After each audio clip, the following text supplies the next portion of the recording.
Hey guys, welcome to History with Robin.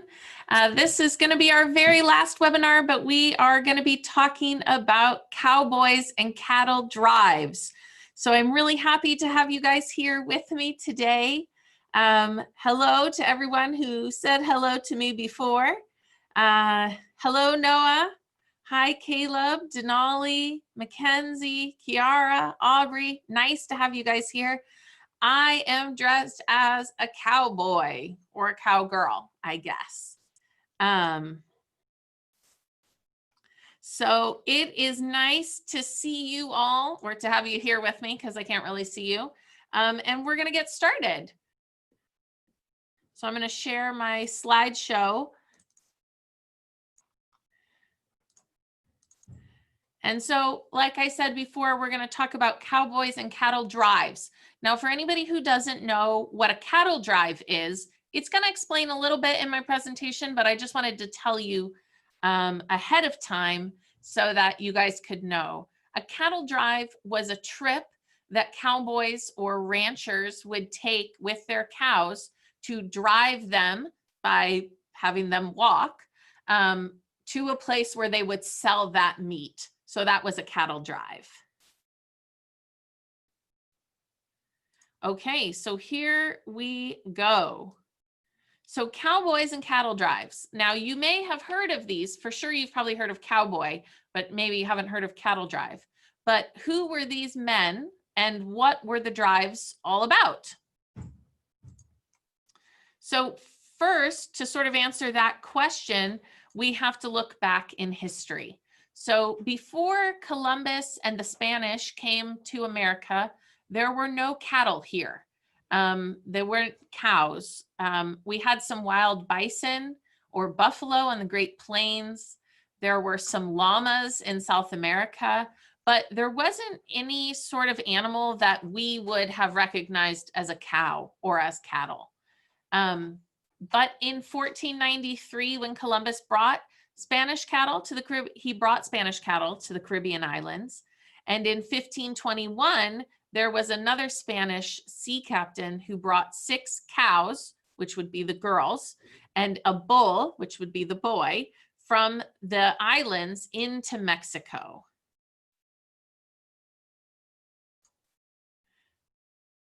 So over the years, some of those cattle from Mexico got loose and they ran wild, and many ended up in Texas. Now, these cattle, because they sort of went wild and they had to live on their own, they got really tough and they developed into a new breed. So they weren't even like you couldn't recognize them compared to the other ones. They had long legs and long horns. You can see a picture of them on my picture to the right. And they could live in all kinds of places and all kinds of weather. And they were also able to eat, they didn't just have to eat grass or hay. They could actually eat these scrubby little short bushes that you maybe found in different areas in Texas. And they could still survive and do well. And they were called Texas Longhorns. And you can see a picture of those Texas Longhorns right there. You can see why they're called Longhorns, because they have really long horns.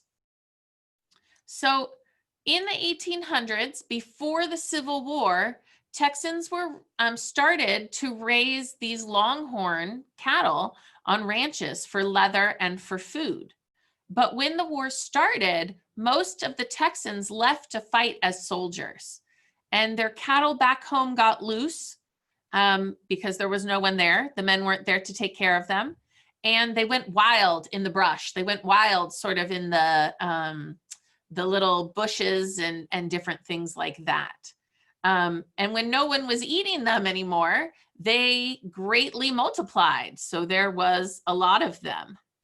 And you can see in this picture, the cowboy chasing the cattle, and those little plants like cactuses and tumbleweeds and things like that. That's what I mean by bush. Evelyn, good question. How does cattle turn into leather? So leather actually comes from the skin of cows. So they take the skin from the cows, scrape off all the fur, and then they treat it in certain ways to make it what we know as leather. Great question.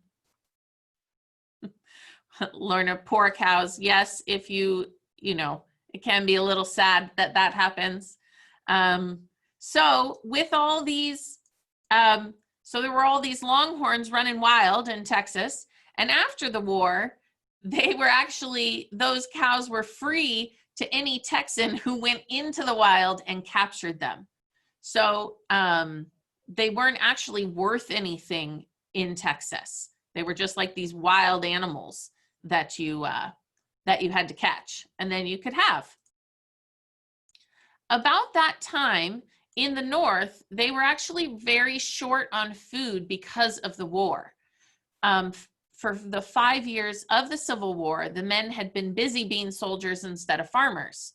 Now in the North, they didn't have a lot of cows, and they actually would pay $40, which then was quite a bit of money, for each cow. And the Texan ranchers realized that this was a way that they could earn some money.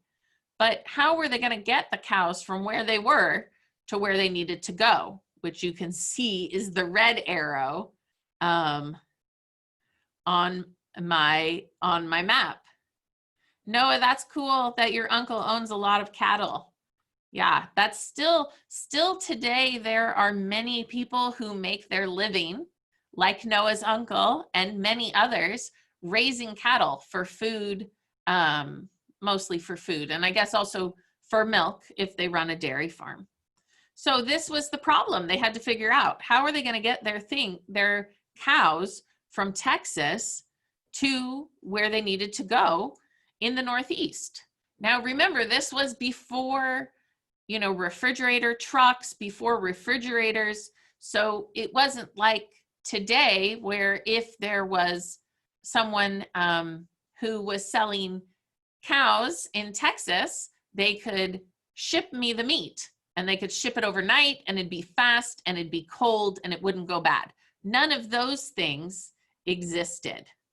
So Lorna, you are correct. Cattle drives were the way that they figured them out.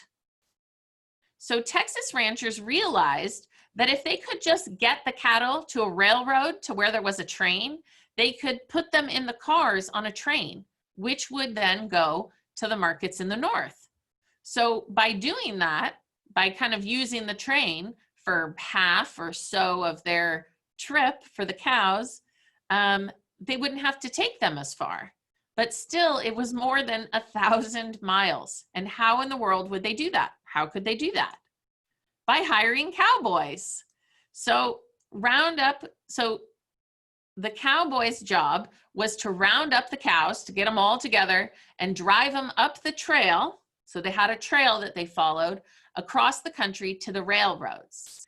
And in 1866, Jim Dougherty was 16 and he joined one of the first cattle drives.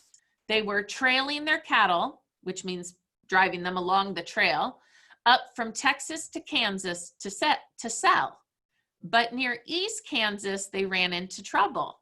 Some Kansas farmers thought the longhorns had ticks, like little blood-sucking animals, and which might infect their cattle. And those Kansas farmers tried to stop the Texans and actually even shot at them. And they chased the Texans and their cattle west where there were no farms. So it wasn't always easy. And we're talking about cowboys and cattle drives. Okay, so, but in 1867, a man named Joseph McCoy had an idea. And his idea was to buy land at the western end of a railroad, away from the farms, and build what he called a cow town. And a cow town would be a safe place for cowboys to sell, so Southern cowboys, to sell their cattle to Northern buyers and be loaded on the trains to the Chicago meat packers. Now the meat packers were in Chicago, mostly they were in Chicago, and they were like big factories where they would cut up the cow and sort of package it, that's why they're meat packers, to be sold, to be eaten.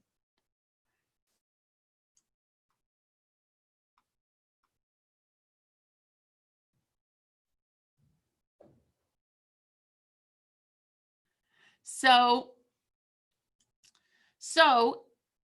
from there, like from that, the meat packers, then the meat would be shipped to all the big cities from there. So they'd start in the cow towns, they'd get on the train, they'd go to Chicago, the cows would be turned into different cuts of meat, they'd be packed up, and they'd be sent to the big cities. So everyone involved in this would make a ton of money, because in the Northeast and in the North, they needed the meat. And in the South, they had the cows that could supply the meat. So McCoy asked the owners of 2 railroads to help him build a cow town at the west end of their tracks.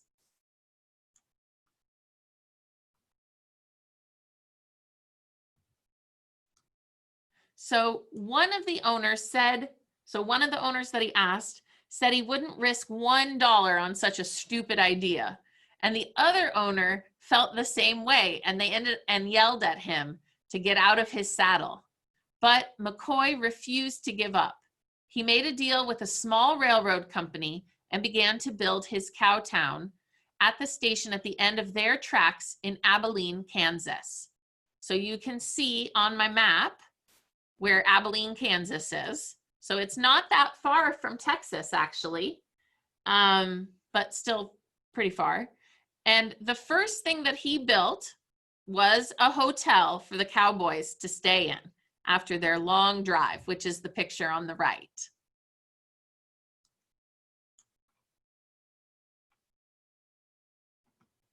Lila, no problem being late. We're just talking about cowboys and cattle drives and how they were getting the cows from Texas up to using the railroads to get them to Chicago so they could get the meat to the people in the big cities. So now, with this new cow town of Abilene, Kansas, the Texas Cowboys had a place to take their cattle. And you can see this is this trail here. It was called the Chisholm Trail. And it started an avalanche, or a huge amount of ranchers all over Texas bringing their herds up to Abilene on the Chisholm Trail. And you can see a little picture of that there. So it was still far, but it wasn't too far. Luca, great question. Why is there so much red? I think the red, oh, on my map, it says the red is the area where they got the cattle from. So a lot of the cattle is where they were came from those red areas. Chisholm and Jolly, that's a great question. I think Chisholm was just the name of the man that probably started that trail, or maybe the name of one of the farmers. So right away, there was a Texas rancher. His name was O.W. Wheeler, and his Cowboys, they brought up a herd of 2,400 cows to McCoy's new cow town. Now, what was it like for cowboys on the trail? They had to cross rivers by swimming with the animals. So when they brought these cows to the edge of the river, the cows had to actually swim across the river because there were no bridges. And the cowboys sometimes swam next to them, like if they didn't, to keep them going in the right direction. But many times they were on top of their horses, swimming along with them.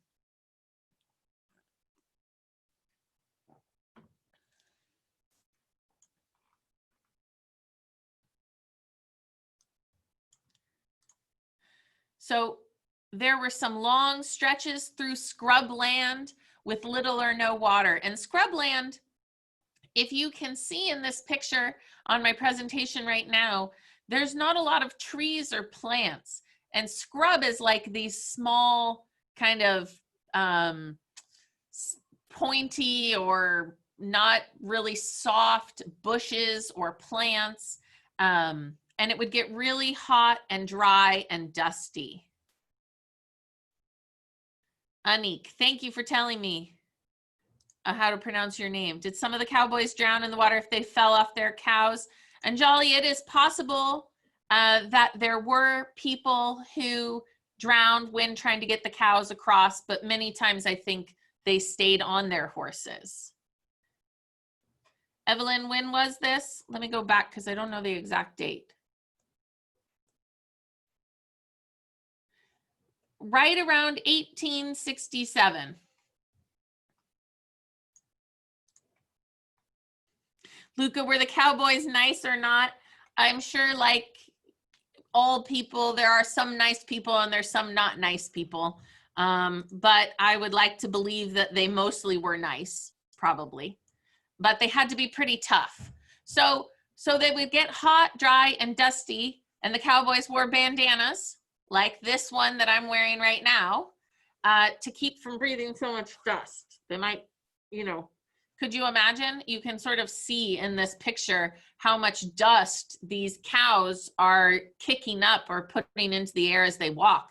And if you walked behind them for long stretches of time, you're not going to want to have all that dust in your face. Noah, great question. Where would the cattle stay at cattle towns? They would actually stay, there would be different pens like in the town where you could put them in there. Or if they were going to get onto, maybe if the train was going to leave right away, maybe you drive them right onto the train. You guys are right. It's definitely like masks now. Good. So that's that. At night, the Cowboys took turns guarding the cattle, and they would actually slowly ride around the sleeping herd. And to keep from startling them, because we're going to talk about what would happen if they got startled, and to keep them calm, the Cowboys would sing songs to them. So a cowboy had to know a lot of songs, and I'm actually going to play a song for you guys. Remember, you'll hear it, I won't, but it'll play for a little bit. And if it's, maybe remember, you might want to adjust your volume because it might be a little loud. Okay, so here we go. This is just one example of a song that a cowboy would sing to calm the herds.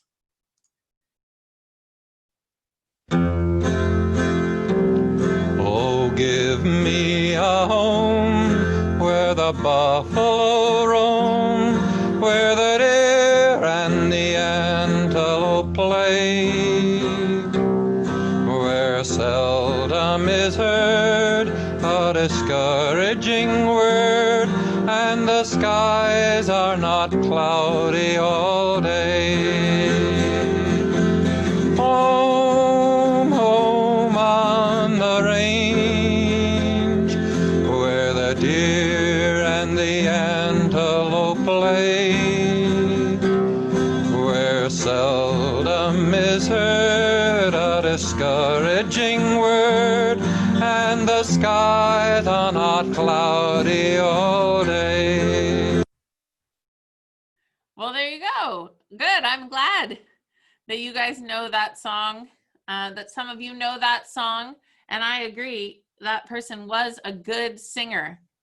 So they would sing those songs to the cows to keep them calm, to keep them, to keep them calm and to keep them kind of chilled out so that they would stay in one place.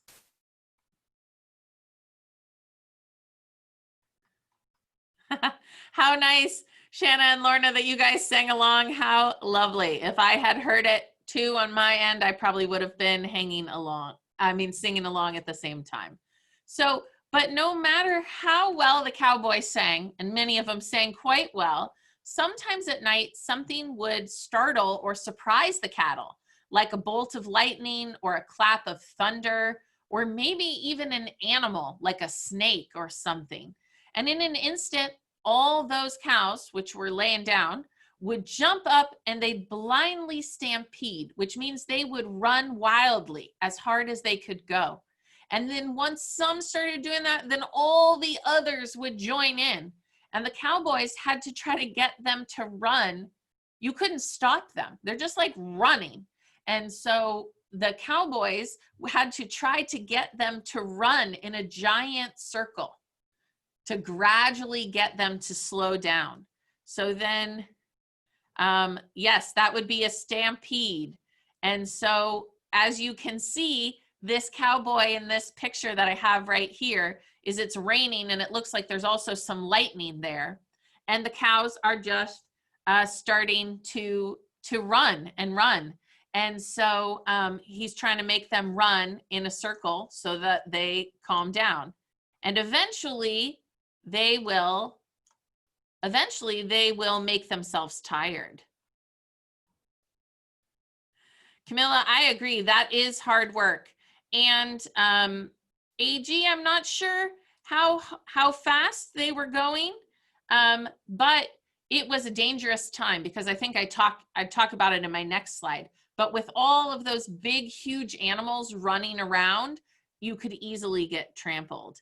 And Evelyn, yes, I do think cowboys slept in their clothes because they never knew if they were going to have to jump up and, you know, save a stampede. And truthfully, it probably saved them some time in the morning. Aubrey, I'm glad that song calmed you down. It's very nice song. Oh, I went the wrong way. Sorry, guys. So it was very dangerous when it would stampede. If the horse tripped, so if they were riding along trying to get them to calm down and the horse tripped and they fell down, both the horse and the cowboy might get trampled. And the cattle weren't being mean. They were just really scared and they might not stop running for many miles. And sometimes they would just keep running even if they ran right over cliffs. So them as a huge group of cattle, all these big animals, or running. And if the cowboys couldn't stop them, they'll just run right off a cliff, which obviously would be really bad. But it was a very dangerous thing. So sometimes there were also these people called rustlers, and they might just ride up and demand to take a certain number of cattle for free as a payment for passing. If that didn't work, they might attack the cowboys and steal a big part of the herd. So I think this is an example in this picture of these two cowboys, you know, fighting with what they called a cattle rustler. And those would just be people who would try to steal the cattle. Sometimes they would be farmers, or someone who owned the land that the cattle drive was going through. And so they would want payment for that.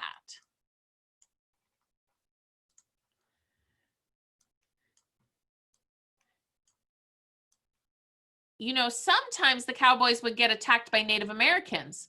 Fortunately, that didn't happen too often either. Usually, if they saw a group of Native Americans, they would offer some cows in exchange for passing. So like, we're going to pass through your land, but we want to give you a couple of these cows. And that was only correct and proper because, after all, unlike the cattle rustlers who were just stealing the cows, the Native Americans actually did own the land that the cowboys were traveling over. So at midday, the cowboys would stop for a meal. The cattle would graze, you know, they'd have them grazing, eating the grass where they stopped. And Cookie, which is what they would call the cook, would stop the chuck wagon, which was the wagon that he took, that he carried, that had all the food and the cooking supplies and the spices and all those things in it. And he'd fix up the grub, their food. They ate a lot of bacon, they ate a lot of beans and a lot of biscuits, and they drank a lot of black coffee. It wasn't very exciting food, but that didn't matter much because they were so hungry after riding for so long and so far. And you can see in my pictures, one is a painting. The one on the right is a painting of cowboys stopping. And then the one on the left is a photograph. And if you can see on the one on the right, you can kind of see in that wagon where the men are standing around, it has like a little thing that looks like a shelf or like a chest of drawers. And that was part of the chuck wagon. And Cookie, or the cook, had all of his spices or dried beans or knives or spoons and forks and flat metal plates that they ate off of in there, organized so that he could cook for them.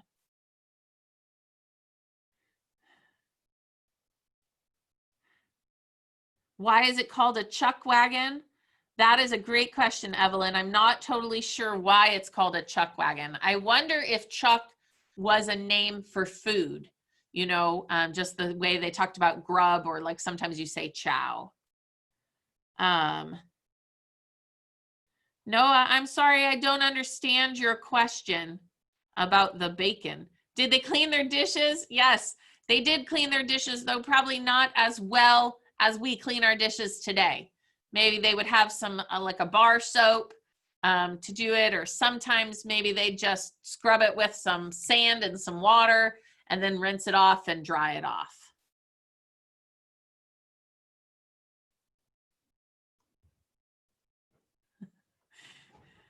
Awesome. James has just confirmed with me that chuck is a slang word for food.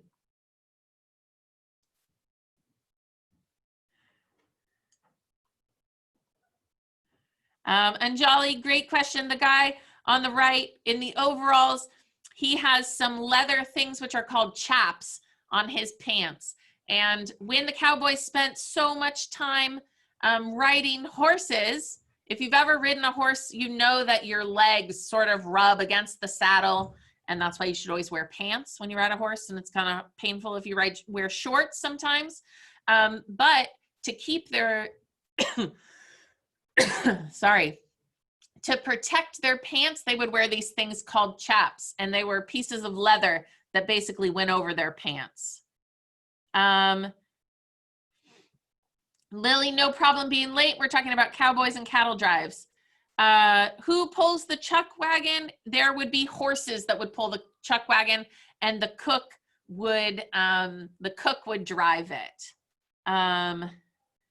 Was there silverware, metal, or wood? It was metal, probably tin. And I think every cowboy had like a tin plate.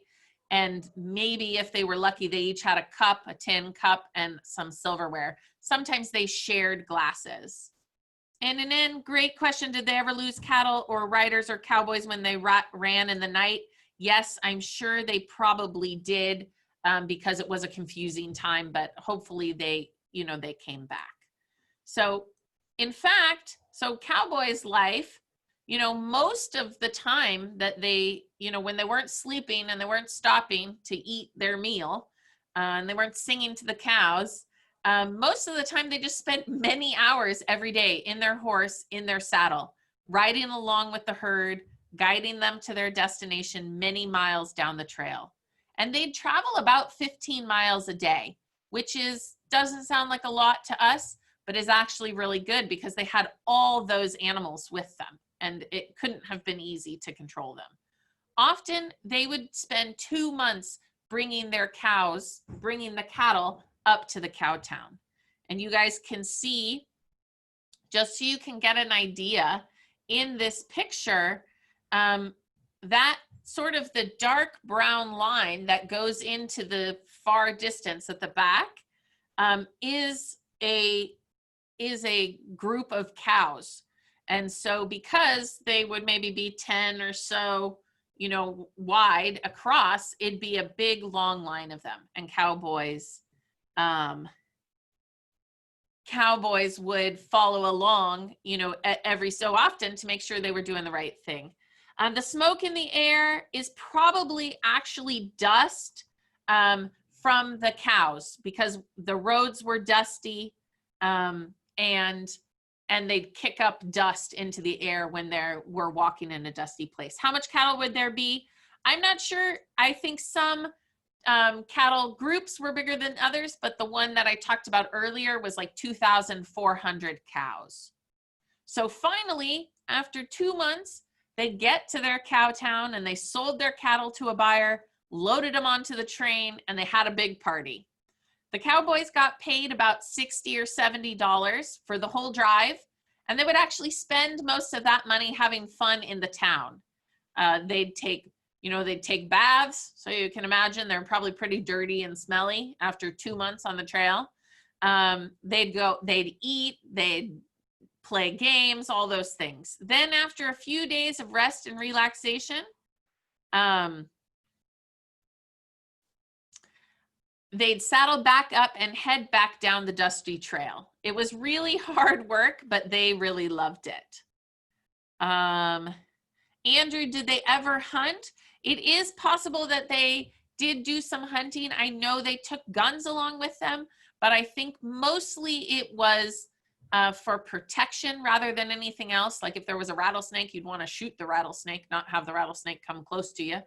And though I'm sure if they did get low on food for some reason that they would hunt. Evelyn, yes, they were called cowboys because they were the boys that worked with cows and they herded cows and things like that. So they really loved it. It was a lot of hard work. So as farmers kept moving west, as the West became settled more and more, so did the cow towns. And those cow towns had to move west because more farmers kept putting up fences around their farms to protect them from the cattle. By the late 1880s, it was harder and harder to trail or drive cattle across the land. And the age of the cattle drives was coming to an end. But was this also the end of the cowboys as well? No, it was not. Luca, I do think it was mostly boys or men. There maybe were some women who traveled along doing it. I'm sure there were some women who did it, but I think mostly it was men and boys who did it, sometimes young boys. So was this the end of the cowboy? No, because now ranchers put thousands of cattle on giant ranches on the open spaces in Colorado, Wyoming, Montana. The trains actually now came to them, so they didn't need to drive the cattle on the trail. And the cowboys now took care of the cows in the open range, in these open spaces. Each year in the spring, they would round up the cows that belonged to them, and they would brand them with the rancher's special brand. And that was the way that they could prove that those cows belonged to them. And you can see a picture at the bottom of a cow brand. And it usually was like the name of the ranch, like Triple J Ranch or Triple A Ranch or something like that, that they would then have as their brand. So the reason they branded the cows was because this range, this area was open and free for anyone to graze their cattle on.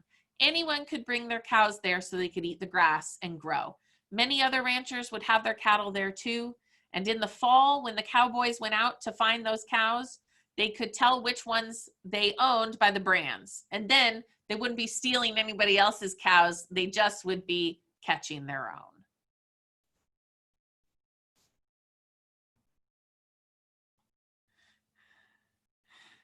Brando, I'm not sure. I don't think it kills the cows to brand them because then they wouldn't have them out in the pasture. And the brand, Mackenzie and Denali, is like a design almost. And it comes from the idea that it was like this metal design that they would heat up, that they would press into the skin of the cow to mark it as belonging to them. So Brando, you're right. Maybe sometimes it would kill the cow, especially if the cow were old and weak. In the winter, the cowboys had to go out and check on the cattle to make sure they were getting enough to eat and that they didn't freeze in the snow. But they also spent many cozy hours in their bunkhouse, that's a picture to the right of a bunkhouse. Many ranches would hire cowboys to come live and work there. And so they made like a big cabin or something like that that had a lot of bunk beds where they lived. And they lived together and they had a lot of fun. In 1890, by 1890s, the open range was mostly over. At that point, each ranch was completely fenced in. And the ranches today are fenced in. I think all of the ones that I know of, at least, have fences around the edge of their property, and that's where their cows stay. Even today, there's cowboys riding on the ranches in the West. Of course, sometimes they drive pickup trucks now, but as long as there's cows on the ranches, there will be cowboys. And there's a picture of a cowboy. As for Joseph McCoy, this man who had the idea of these cow towns, made him a possibility. He got very rich moving about 4 million cows through his cow town. And because of him, the cattle industry, or the cattle business, that idea of raising cattle for meat and selling it to people who would then package it and sell it to cities, those people who couldn't raise their own cows, was born. They called it the cattle kingdom, and it was made up of ranchers, railroad owners, and meat packers who made millions of dollars getting beef from the Wild West to the hungry people of America.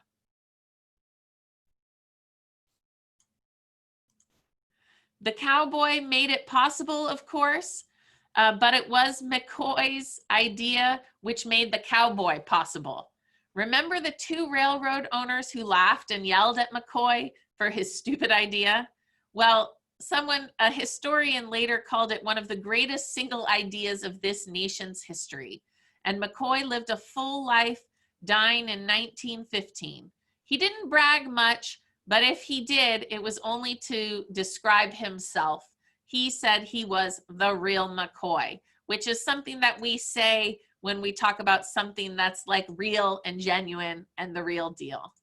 So I am so glad that you guys could join me for this.